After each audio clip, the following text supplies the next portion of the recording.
Okay, let's get started. Welcome everyone to this event of the European Parliament Research Network. It's the third event, second of this year. Before we start, I would just like to make you aware of the fact and hope you're all happy with this, that we are recording the event, but only the part with the panelists will actually be made publicly available on the EPHN website. Today's event is an example, and it's the first example of a bottom-up organization of one of these events. Of course, it's our job as coordinators to come up with ideas for events and to organize some of them as well, which we have already started to do, of course. But in this case, Koen van Zon and Brian Shaev and Mechthild Roos have suggested today's thematic approach and also the structure of the event, and it's exactly this form of a bottom-up event organization that we also appreciate will make a significant contribution to the vitality, I think, of the network. This is something that we appreciate very much and that we'll encourage in the future as well. And now I need to allow everyone into the room 2 minutes late, at least according to my time. Okay. Today, we are actually going to focus on transformations in European transnational democracy, studying the European Parliament 1952 to 1979. And I think the basic idea here of the three panelists was that this is an interesting period of time, the older period of time, of course, before the first direct elections of the European Parliament in 1979. And somehow I see Francis Jacobs is here, who can recall most of this period from his own active involvement in working in the European Parliament. There is a narrative within the European Parliament that the history of the Parliament only really starts in 1979 with the first direct elections. Now, I think historians will look at this in a more differentiated manner and also realize that there are many continuities across this particular point in time in 1979. And it's interesting, I think, particularly for this reason of continuity and discontinuity as well, to take a longer term approach and to also look at the assembly or the European Parliament in the period from the creation of the European Coal and Steel Community in 1952 until the first direct elections in 79. So I think to take this period and to look into the question of how historians have researched this period and what kinds of questions for future research they might have derived or might be deriving from this is something that is potentially incredibly important and interesting for that reason, not just because this period historically is interesting in its own right, of course. So let me briefly explain the participants, say something about the participants and explain the setup of today's event. The participants in this sequence of the panel are Koen van Zon, who is a researcher at the Center for Parliamentary History at the University of Nijmegen in the Netherlands currently. He qualifies, if you like, as a participant in the panel via the publication of his book, previously based on the PhD, in 2024, Heralds of a Democratic Europe Representation Without Politicization in the European Community 1948 to 68, which was published in Newcastle by Agenda Publishing. So this is a book where Koen looks into predominantly the politics of the European Parliament and the question of democracy, both in terms of its internal organization set up and its functions, and also in terms of its external engagement with citizens and so on. And then secondly, we have Brian Shaev, who is assistant professor at Leiden University's Institute for History. And Brian has studied particularly the socialist group in the European Parliament in the 1960s and its role in different policy areas, including, for example, competition policy. And he's just published the book also based on his PhD to some extent, and further research that he's conducted since then, Transnational Socialism and European Integration, the Socialist Group in the Early European Parliament, which was published by Routledge earlier this year. And then the third participant in the panel is going to be Mechthild Roos, who is a senior lecturer in comparative politics at the University of Augsburg, and her interdisciplinary PhD turned book was published in 2021, The Parliamentary Roots of European Social Policy, Turning Talk into Power. So while all three have interest in this period, of course, and in the role of the European Parliament, We are going to proceed in the sequence of Koen talking for 15 minutes or up to 15 minutes, and then Brian and then Mechthild, for the reason that this moves us in a sense from politics and policy to a stronger focus on policy making in the European Parliament. And the idea is that in their 15-minute contributions, all three will talk, of course, to some extent based on their own research and their books that they've published about different research questions that they find or found pertinent in relation to the development of the European Parliament and its place in the broader context of democracy or transnational dimensions of democracy, but also come up with some ideas and questions perhaps for future research that can be conducted in the same vein or in a different vein on this period, or also beyond the period after 1979. And then after that, we will have time for questions and answers. So we will start with all of the three presentations and then move on to a broader debate after that. So after this introduction, let me ask Koen to start, first of all, with his observations on the historiography, his own work, and suggestions for future research. Koen. Thank you, Wolfram, for this opportunity to present here in this seminar. Also, thanks to Brian and Mechthild for participating. I think, our books deal with different aspects of the same, roughly the same period. And unfortunately, at the current stage in my career, I don't deal as much with the European Parliament or European community as much anymore as I would like to. But this is a great opportunity to still share my research, and I'll also share some ideas I have for future research, which unfortunately I myself am not in a position at the moment to actually do. So hope that resonates with you. Wolfram already talked about my PhD and how it resulted in the monograph. Here I have it, Heralds of a Democratic Europe, which basically is the result of a question I started out with in 2012. Already 2012, yeah. At the time, my interest was in sort of the critique of the democratic legitimacy of the European community, contrasted with also the sort of the aspiration, the idealism of building pan-European democracy and European federalism that already existed also in this early period. And how then did the pioneers of the European institutions sort of navigate this tension, right, between the criticism of a lack of democracy at the European level on the one hand and the aspiration of making it more democratic. And in order to study that, I looked at the European Parliament, but actually also at the European Economic and Social Committee, which might be a less obvious institution to look at, and especially also its predecessor, the Consultative Committee of the European Coal and Steel Community. But we shouldn't forget that in the early 50s, when these institutions were set up, actually this new corporatist model of representation, and Wolfram has actually also written about this, was also seen as a very viable mode of representing the interests of citizens, of businesses, etc. at the European level. So also a model of democracy, of sort of input legitimacy, if you will. And in the book, I studied the trajectory of both these institutions in parallel. And of course, we know now that the European Parliament very much came out on top, but that wasn't necessarily obvious in the beginning, even though the treaty, of course, has some hints there. But this development of these institutions, why the European Parliament came out on top, well, has also been very well described by Mechthild in her work.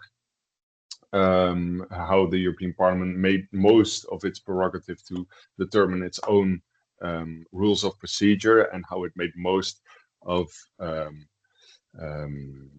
the power of customs and of unwritten law. But also what I show in my book is that in addition to that, the European Parliament also came, of course, with this, as I said, promise of pan-European democracy, of federalism, a parliamentary model for European federalism, and that in itself didn't emerge, of course, with the European Parliament. It existed already beforehand, as I show, carried over from institutions like the Consultative Assembly of the Council of Europe. And yeah, what interested me in my book and what has remained as sort of an interest in my work since then is how the European Parliament is this institution that is suddenly sort of launched in between, sort of, on the one hand, a constituency that is, well, in the very beginning, of course, also not directly involved through elections, but was disinterested in what was going on in Strasbourg, and I show in the book that also MEPs were very aware of this and struggled with this. And on the other hand, a sort of a technocratic polity, right, the European Commission, that it had to relate to in a meaningful way. And navigating this tension between these two sort of extremes was the challenge of building a representative institution at the European level. And I argue in the book that this exercise of polity building actually occurred in a sort of, a depoliticized way, as I say it. Hence the subtitle of the book, Representation Without Politicization in the European Community. I show that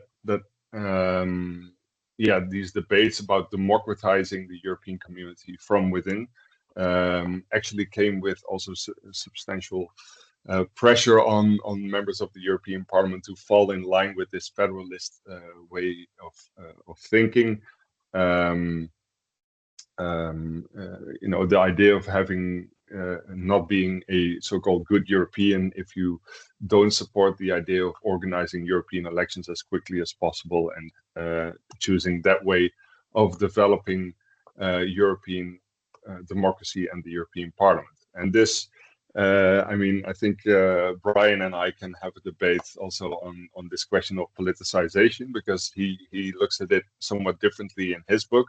I think also Wolfram has written on this question of this politicization of institutional relations, but at least that's what I conclude from studying the 50s and 60s especially. And actually, this dynamic between politicization and depoliticization, as I say, is a running theme in my research. It also was a theme in the project I did after this book, or my PhD at Utrecht University with Lisbeth van der Grift on the politics of consumer representation. And there you see a sort of similar dynamic, because consumer policy was this policy field, this new emerging policy field that on the one hand had this great potential of representing citizens in their capacity as consumers, and on the other hand, sort of the Commission as a policy maker that came up with policies that were often very technical, very dry, very trivial, or trivial even sometimes, as MEPs felt it, when they had to debate standards for manufacturing mayonnaise, for example, or jam, etc. So there I saw a similar dynamic of MEPs sort of struggling with their role as politicians who had to do politics on themes that they really struggled connecting the European Commission dimension and the dimension of their constituents. And I guess the point here is also the struggle that I guess unites the work of the three of us, namely the question that, the European Parliament, although it wasn't very powerful at the time, how did its members seek to make most of the role it had? And there also I have some ideas for perhaps future research or avenues that at least I've been thinking about, and yeah, I'd like to share with you and perhaps discuss um, whether there's potential in yeah, um, looking at um, these potential avenues. And the case I will make is actually, the book I've written, for example, is very much an institutional history, and there's much of our work has focused on the European Parliament as an institution. And I think there's still remains much to be done on the European Parliament as an institution.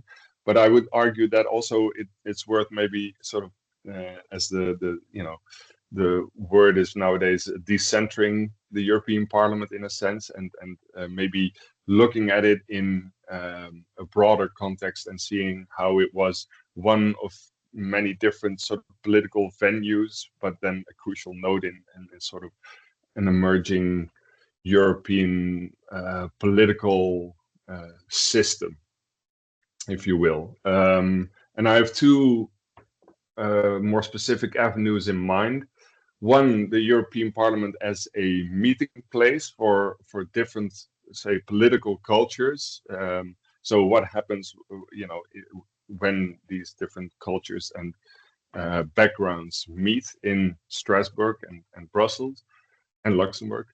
And second, the European Parliament as a platform for new forms of doing transnational politics. So the instruments that the European Parliament did have, how did people make creative use of them, and how did it shape European politics? So to my first point about the European Parliament as a meeting place, I think this stems from my original fascination when I started studying the European Parliament. The fascination with the fact that, at some point there was no institution, and then, we had to the treaty, the rules of procedure, the people came together, and within a few years you see a vibrant institution with its own political culture, with its own way of working. And I almost feel when you study this that you might take for granted how actually special and interesting this exchange that happens there is. And I think a word that has been on vogue here for years, but is not as much anymore, I believe, is the word transfer. The European Parliament, as we could study it also as a node between different parliamentary cultures, and how different ways of doing parliamentary politics might have traveled to Strasbourg and back to member states, and in all kinds of directions. Let me give you an example of something I still want to study myself, but probably won't have the time to. So in my book, I devote some time to also study the emerging committee system in the European Parliament.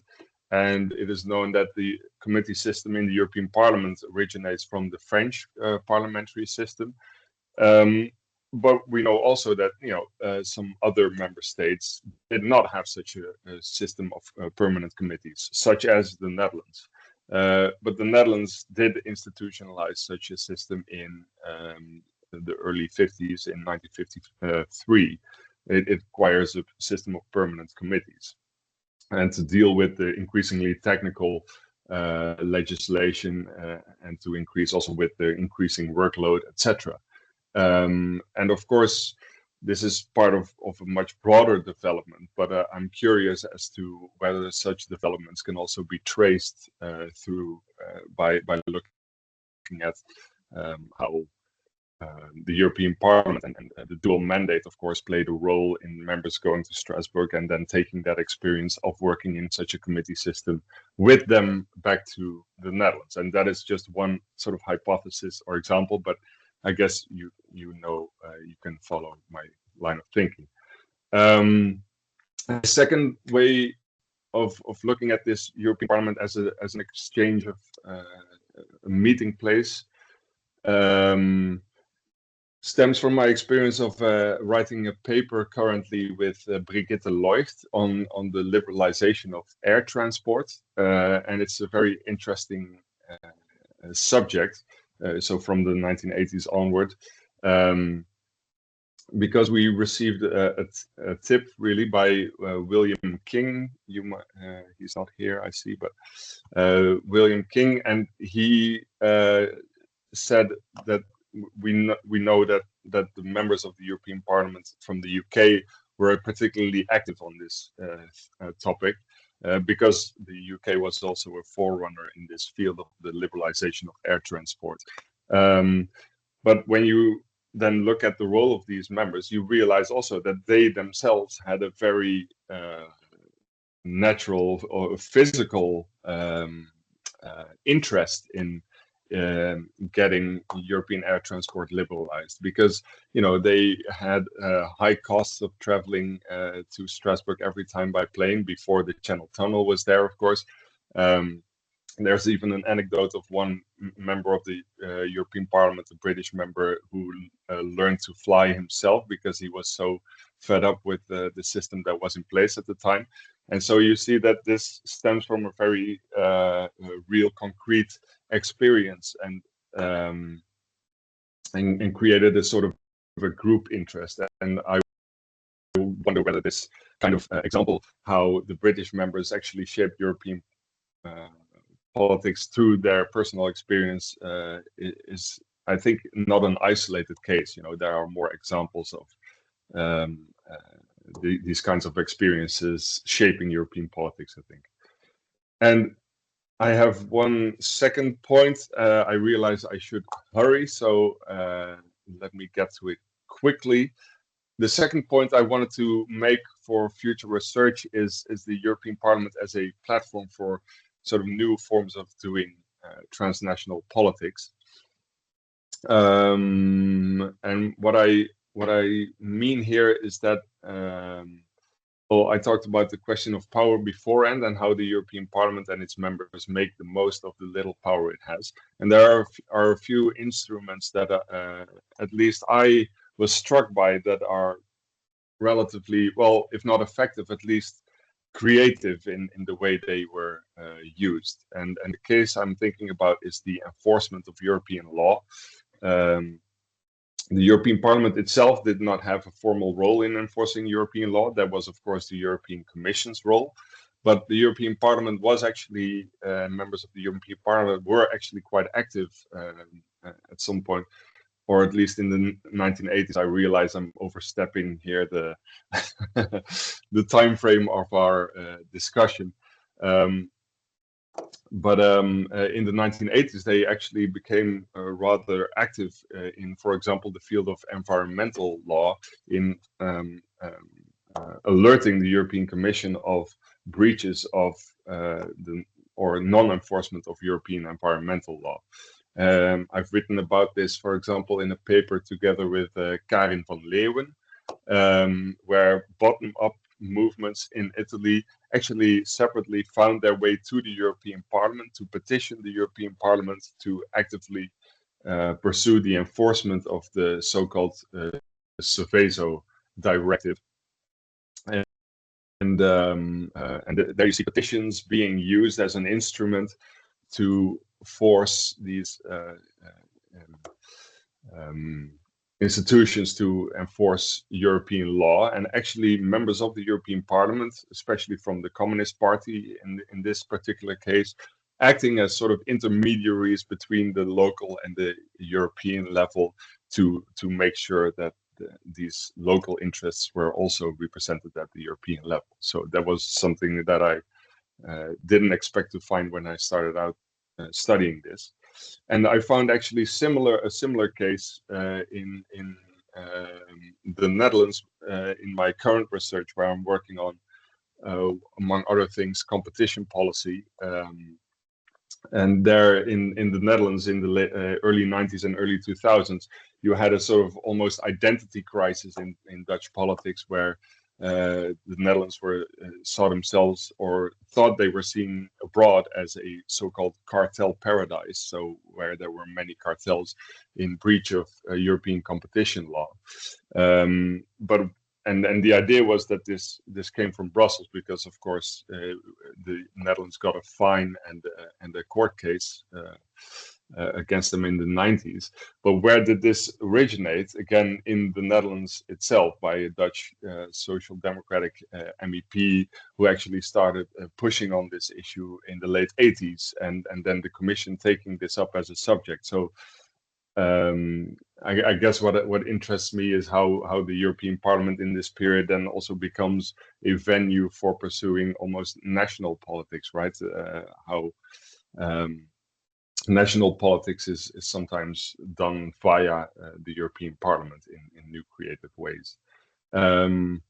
So these are just some examples I was thinking of, and might be a source of discussion or inspiration.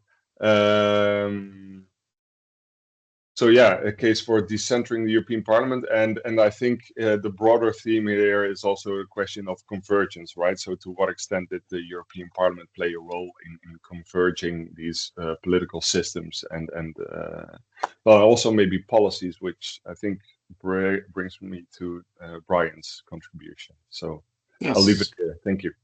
Thank you very much, Koen, and let's move directly to Brian. Good afternoon, everybody. Thanks so much to Wolfram, Koen, Mechthild, and everybody for coming. As Wolfram mentioned, I published this book this year, and it's continuity in some sense with my PhD, but moving beyond it, because that was more focused on bilateral cooperation between the French socialists and the German social democrats, and especially in the 1950s. So here I expanded and particularly incorporated PvdA, the Dutch Labour Party archives, to write a fuller transnational history focused here more on the socialist group of the European Parliament. My PhD had one chapter on that, but it was the shortest chapter,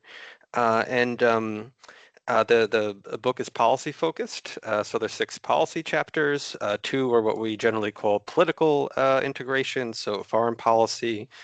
So that includes external policy, but also policy vis-a-vis other member states, democracy and institutions. And then the core of the book is social policy, which is Mechthild's topic, agriculture, where the money was, migration and free movement, and cartel and competition policy. So I have an overlap there with Koen.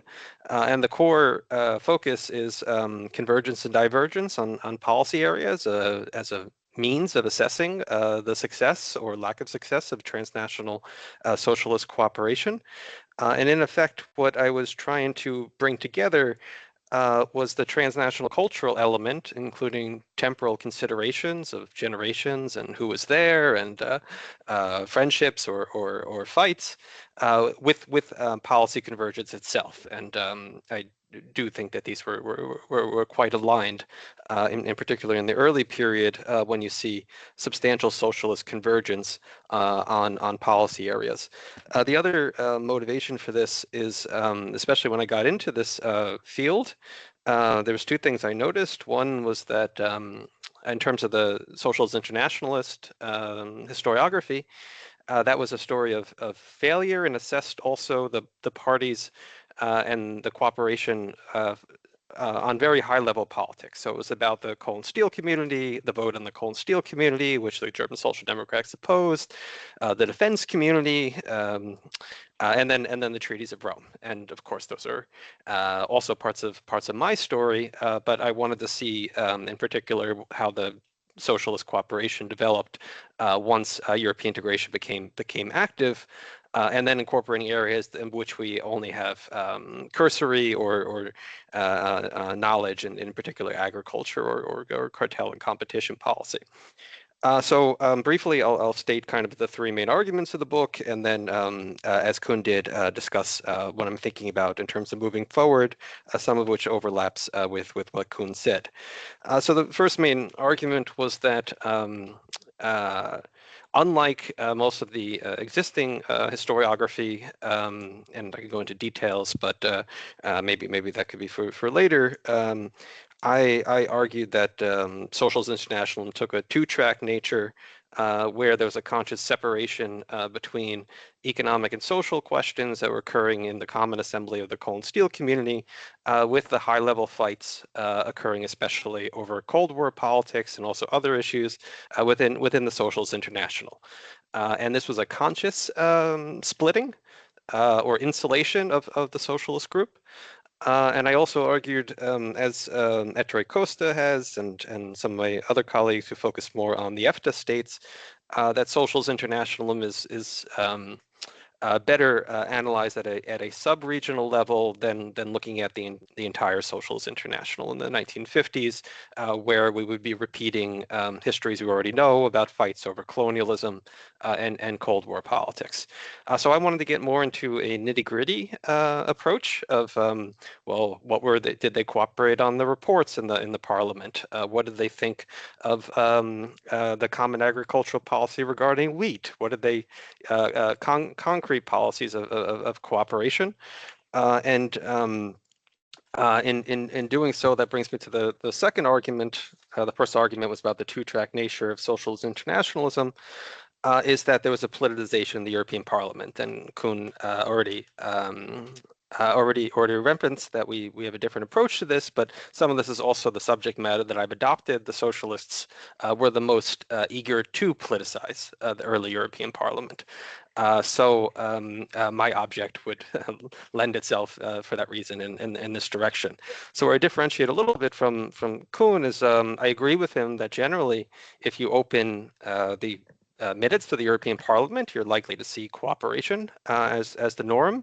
But if you go into the core policies, in particular the common agricultural policy, but also competition policy, and in various stages social policy or foreign policy, you did have gigantic fights along a left-right axis in the early European Parliament. So some of my ambition, and here's also that I'm taking more of a political focus, and Kunz took more of an institutional focus, is that I think it's useful to write more politics into the early history of European integration. I know Koen and Mechthild are also interested in this. So the book, I won't go into each policy, of course, because that would take too much time. The book shows these large fights. It does it is somewhat different between policy areas, but particularly in the early 60s, when it's becoming crystallized, well, what is European integration likely to look like? That's when you start to see more fights, but also a premise of that is a relatively united socialist group position. And that I think is worthy of emphasis, not in just that they cooperated, but that in the general climate coming out of the 1950s, in which their parties cooperated and disagreed, it wasn't a propitious setting for cooperation. Even though the socialists had this tradition of internationalism, the disagreements between the parties were very large during this period, and yet, at least in the early period, it is very clearly from, let's say, 1954, so very soon after the Common Assembly opens in 1952, 53, really 53, until 1965, you have a progressive convergence of Socialist Party positions between the members coming from different national interests, especially over agriculture, in every policy field, though not always to an equal extent. Then, and this brings me to my third argument, you have two periods after that, and this is really kind of about the culture of transnationalism. You have divergence in policy areas in the late 1960s, so from 67 on in particular, the emergence of industrial policy, which splits more free-minded, free trade-minded northern socialists from the French, and then when the Italian socialists joined the European Parliament in 1969, they basically form a bloc with the French. So you start to see some geopolitical external trade divergences, a huge fight over agriculture, in particular the position taken by the German Social Democrats in the Grand Coalition, and then in the early Willy Brandt government when they create a border adjustment tax on agriculture in a climate of monetary instability. And also you had a generational turnover. Of course, the people were coming and going before, but the founding members, the last founding members from 1952, 1953, who had overseen the most productive period of transnational socialist cooperation, they either retire or move back to national politics, and so you wind up with a new generation that is still upholding the transnational spirit of cooperation, but is also profoundly deflated by the aftermath of the Luxembourg Compromise, which both weakened the European Parliament in terms of its financing and for other reasons, and also basically meant that the ambitious ideas that the socialist group had been developing in the late 1950s and early 1960s had become impossible over at least short or medium term time frame, which also, so the metaphor I use is it deflates the socialist balloon. And then the early 1970s, you have a collapse in transnational cooperation. That's preceding the European enlargement of 1973. But then is accelerated by the European enlargement in 1973, and is accelerated again in 1975 when the UK Labour delegates finally join the European Parliament. So these are the kind of the stages that I've identified, and in doing that, I use Patricia Clavin's concept of a transnational honeycomb, where bees come and go. Here would be members of the European Parliament come and go from the honeycomb, and they need to take care of the honeycomb for it to prosper and to be a good transnational setting for cooperation. So you had a missionary zeal, I argued, in the initial group that consciously insulated the group from the storms occurring within Socialist International more broadly. You had the retirement of the founding generation, as well as the Luxembourg Compromise in the late 1960s, and then a deterioration and collapse in the 1970s, in which the massive fights from international socialism were brought into the socialist group by the Danish and then the UK members in particular. So those are the heart of the book is really the policy chapters, which I've just mentioned here, but those are the overarching arguments regarding historiography of the European Parliament, historiography of socialist internationalism, and also transnational historiography. And then in terms of moving forward, I've just started to think about this, but I do intend to move forward in time with the socialist group. They'll also do side projects and things like that. But I've and also some of this dovetails with what Koen said, thinking about whether this conceptual empirical relation I've tried to build between transnational culture and policy in the post-war period, whether that can be extended into the late 20th century and early 21st century. Whether this idea of a two-track internationalism can be identified in the late 20th century, if people see it also perhaps in other party groups. A difference between high and low politics regarding cooperation, because going into the 1980s, the socialist group was considered to be the most fractious, the least coherent group, after having been the most coherent group in the early period that I researched in the 50s up until 1965. How do direct elections and the end of dual mandates affect internationalism in the EP, and also the relations between the national parties and their MEPs? That's somewhat of a classic question also for political science, but I think we can bring more empirics into that. And then what about cross-party cooperation? Koen brought that up. So, it's a lot of work as an historian to do one party group and the different national constituent parties. But the cooperation between the groups, going along with Koen's thesis that there was not a great politicization, is an area that I think we should explore, but also we should think how to do it. And also the logistics of this, because many parties and the practical element of languages, and if we were going to not kind of reproduce the more high-level institutional writings of political scientists, or just start counting, right, which is things that political scientists do regarding the areas of which parties cooperate. Counting, of course, is important, but it doesn't tell you the significance of of the individual pieces that are being counted. I know some of the people who will be working on the socials group, or also on other party groups. It probably is a field, and this will be my last comment for now, is probably a field that could benefit from cross-scholarly cooperation. Excellent. Thank you very much, Brian, for these insights, and also for sticking to the time limit very well. So we have time now for Mechthild Roos and her comments.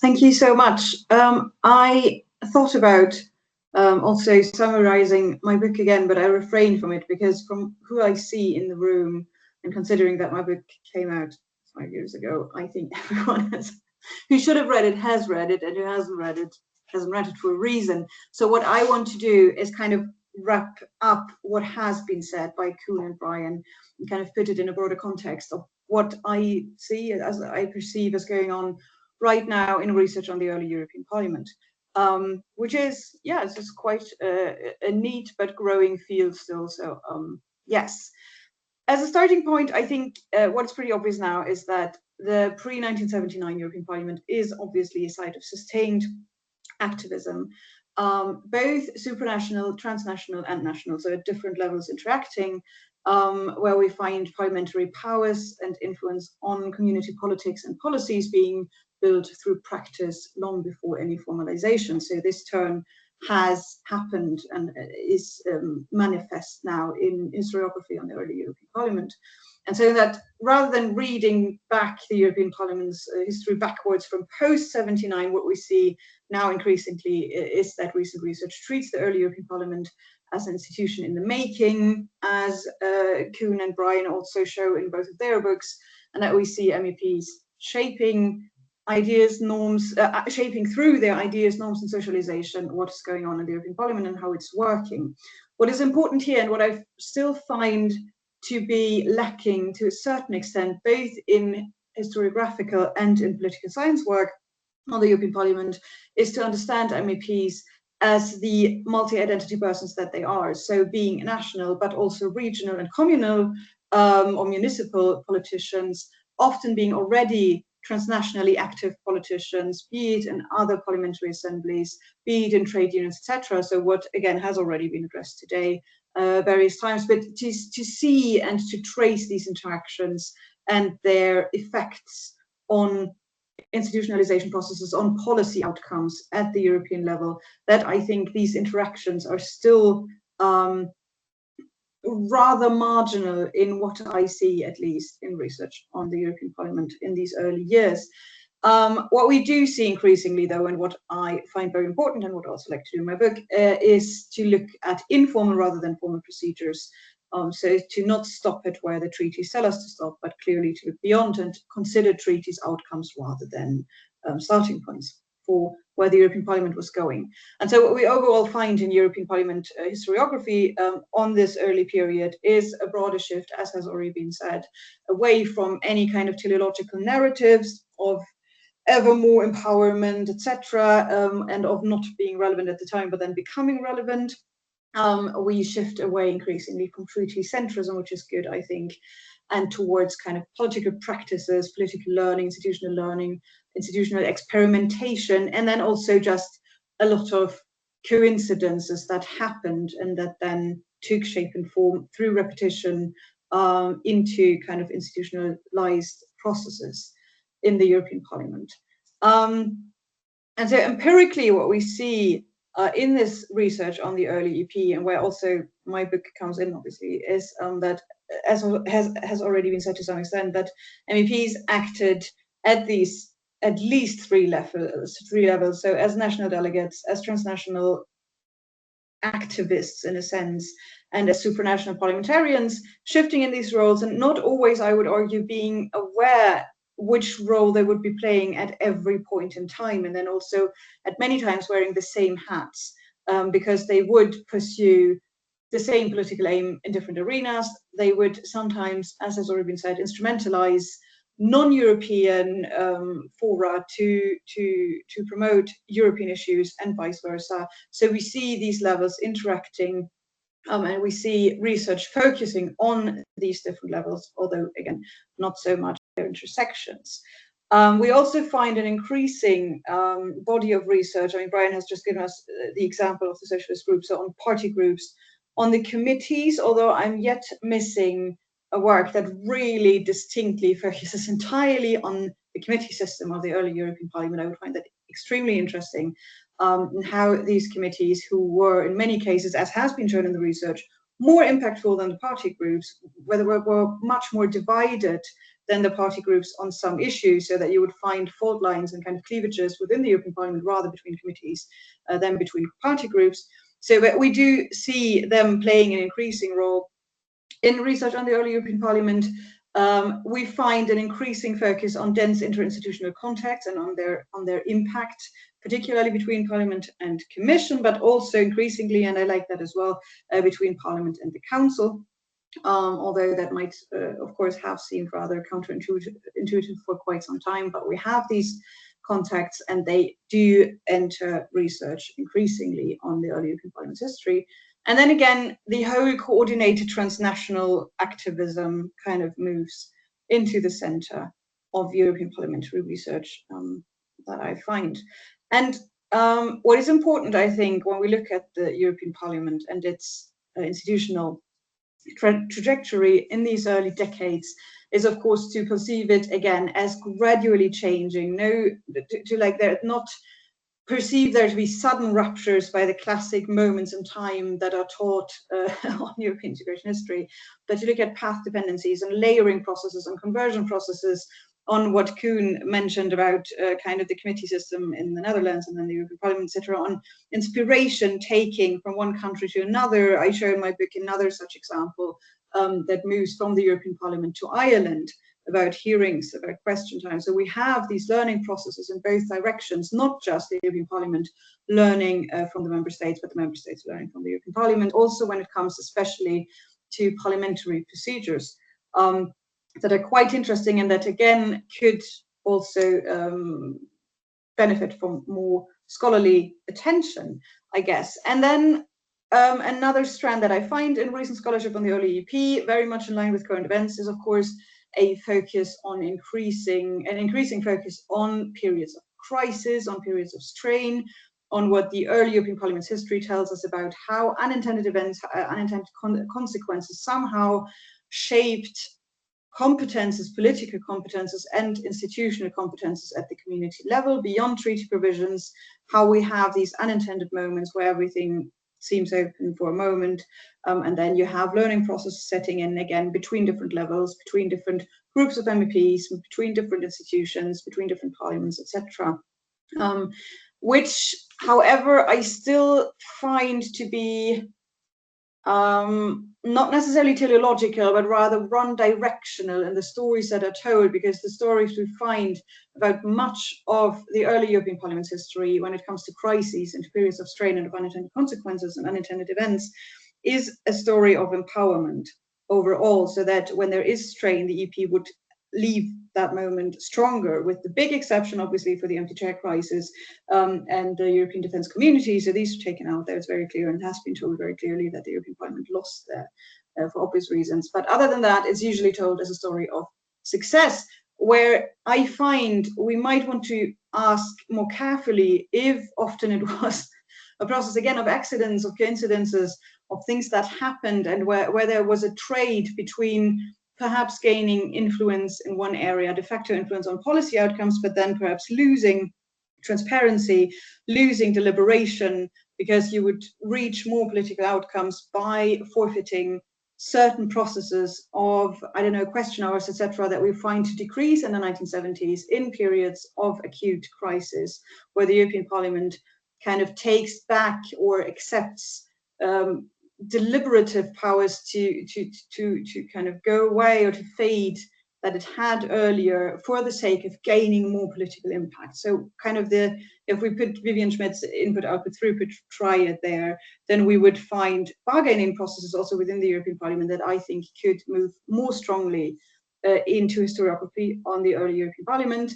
That being said, again, crisis research also is moving increasingly once again into the focus of early European Parliament history, I think, at least from what I see, usually connected to questions of democratic legitimacy, which does make sense when we look at the European Parliament at the time and why it would come in. I'll just say a tiny bit about my book, because I have been put in this third position because I look at policies very much. In my book, not only I also look at the politics of early European parliamentarians, but I look at the activism in the European Parliament through the lens of social policy, or social policy being used as a magnifying glass, which is kind of equal to the European Parliament when we look at the treaties, because neither of them has a profound, proper treaty basis. They're both very vague, very fragmented in community competences, which, however, gives much opportunity for parliamentary initiatives, for self-interpretation of the European Parliament's role at the time, for citizen-oriented rhetorics, for demonstrating that this institution would be there for the European citizens, providing legitimacy at the time, even though, again, social policy was such a very limitedly regulated and treaty-regulated area. However, again, when we look at the different crises that happened, so from the coal crisis of the 1950s, etc., up to the 1970s and its energy crisis and financial and economic crises, there's much need for social intervention, also with third-wave feminism, etc. So we find at different levels and different policy areas, social policy sub-areas, that there's much need for cross-border social harmonization, cooperation, etc., and the European Parliament comes in. So that's why I'm looking, or from what angle I'm looking at this area. And so we find, and that's something I would like to also then argue for when it comes to future research, we find within this area of social policy a very diverse and fragmented bandwidth of parliamentary activism. So social policy as such is not a clear field, even in the European Parliament, although the European Parliament at the time and up to way later, so up to the, well, early 2020s, I would argue, it's now shifting, but up to the early 2020s, has always been this promoter of more social policy, more social integration. However, again, we find different subfields, and what I do in my book is look at 4 case studies that differ very much in how and why MEPs get engaged in these areas. So I look, for example, as free movement of workers at the time, not of people, of workers, as an area of strong supranational activism that is very much policy and polity driven. So the EP wants to empower itself, it wants to reach deeper political integration. This is an area of identity politics, of the European citizen of the future. So this is very much kind of addressing all levels of European integration, and the EP is usually going about very united. It's a lot of MEPs who are getting involved. It's kind of across the board. So this is a very unified area of EP involvement.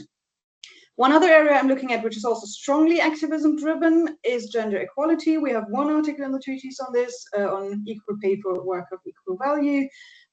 This, however, differs very much from any EP engagement in the free movement of workers, because this is a small group of MEPs, vastly female, we're not surprised about that, who are going to the EP because they find a venue here that they don't have at home. So this is extremely policy driven.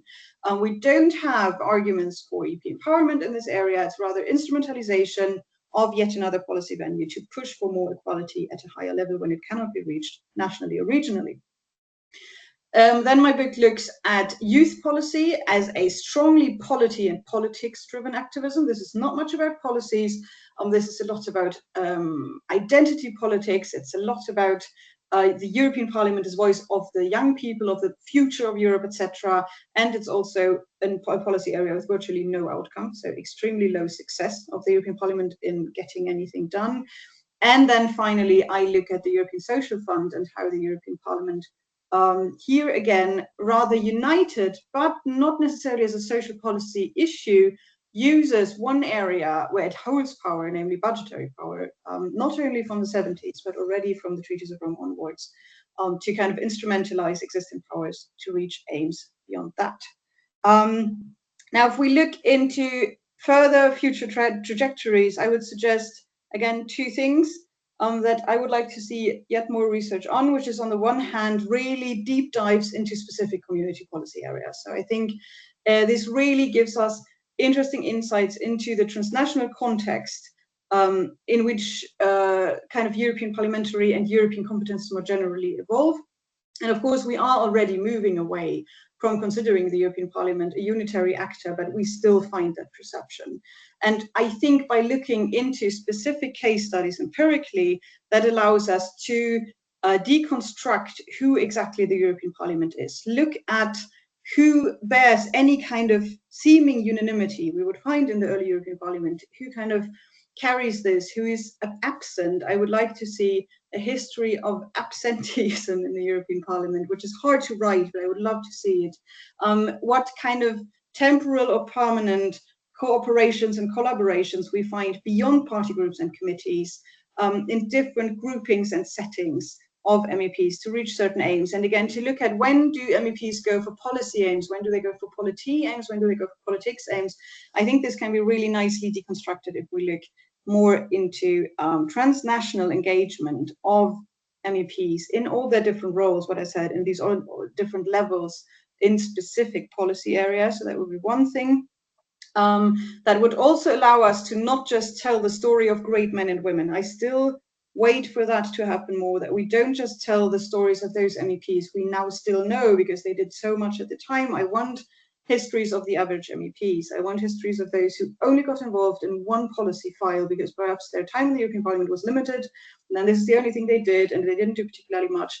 Why? How did they get involved, and how did they shape everyday politics in the European Parliament, and thereby, and this is something I try to do in my book, but obviously it has its limits, thereby through everyday politics, how did they shape the Parliament in its competences as they are today? And the second thing I have been preaching ever since I wrote this book, and that I still want to see more about, is the staff level. I want to see a history told not of the MEPs. And I know it's hard, but I find it so important to go, especially during that time, not into the part-time job, but into the full-time job that is the European Parliament, to those people who are there in the background. And then again, look at all those things we look at with the MEPs. How did national training influence how they were acting? How did their transnational engagement influence their behavior in the European Parliament?